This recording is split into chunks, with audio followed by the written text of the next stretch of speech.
t'es retournée à l'école, toi aussi. Oui, bah voilà, enfin, j'avais pas tellement quitté l'école, mais en tout cas, je me suis dit, tiens, je vais faire ça en plus. Comme ça, à 40 ans, je me dirais pas, à 40 ans, je ferais pas un burn-out, un burn-out, en me disant, tiens, je vais devenir... Hein. Non, je vais le faire, mais même si j'en fais pas ma profession, au moins je l'aurais fait. Ok. Et en fait, en sortant du diplôme, j'en ai fait ma profession, et je pense que 3 ans après, j'ouvrais un club de gym dans la banlieue lilloise.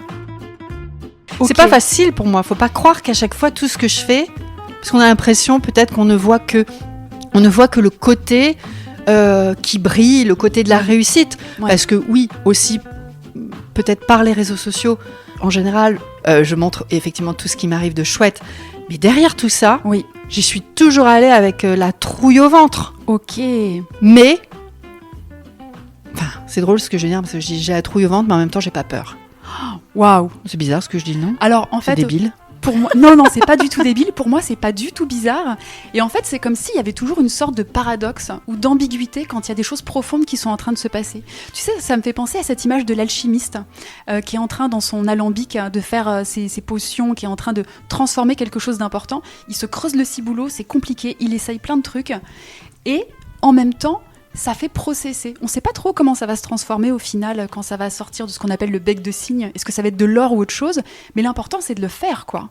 Et je me demande si sortir de sa zone de confort pour aller explorer sa zone de génie, il n'y a pas un itinéraire dans la peur quelque part ou dans l'inconfort.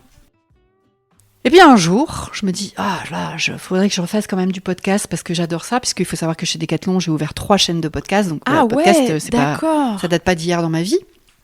Je me dis, mais de quoi je vais parler Donc là, juste, tu permets, je te pose une question Oui. dans le récit. Là, c'est ta rencontre d'une façon nouvelle avec le podcast en ruralité.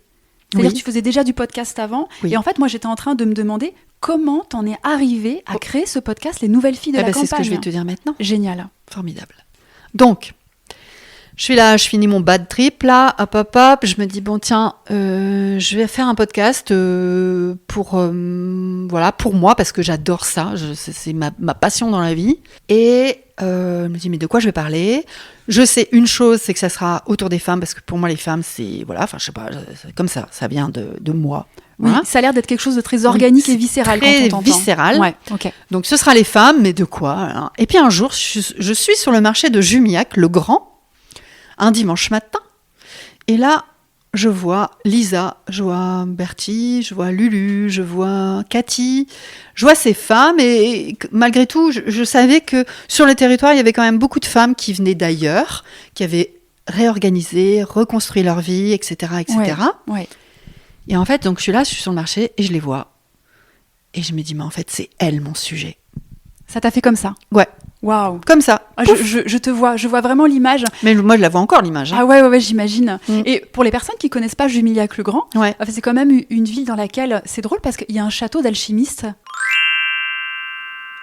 Et puis là, ça commence à cogiter. À cogiter, le fameux cogito. Le truc qui se met en route, là, nanana. Et puis, en 2 semaines, je sais pas, je pose ça sur un papier. Et puis un jour, je récupère les numéros de téléphone et j'appelle Lisa, qui est la première. La première nouvelle fille de la campagne, Lisa qui fait du miel. Ça fait bizarre. Ouais, c'est trop mignon. T'es émue, c'est bon. Ouais. C'est Pardon. au contraire, bienvenue aux émotions. Enfin, je dis toujours ça. Mais c'est très chouette, quoi. Tu repenses à Lisa et à ce premier épisode ? Ouais, je le vois et je me vois l'appeler là-bas et je l'appelle et j'ai peur. Et je me dis qu'est-ce qu'elle va me dire ? Je la connais pas, on se connaît pas. Et en fait, tout de suite, elle me dit waouh, c'est génial. OK, je te suis.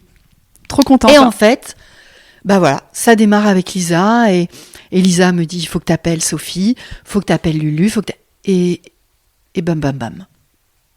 Et tout s'est enchaîné en Voilà. fait. Un peu comme les planètes qui s'alignent, tu sais, on utilise Exactement. cette image souvent. Par contre, je sais plus c'était quoi ta première question.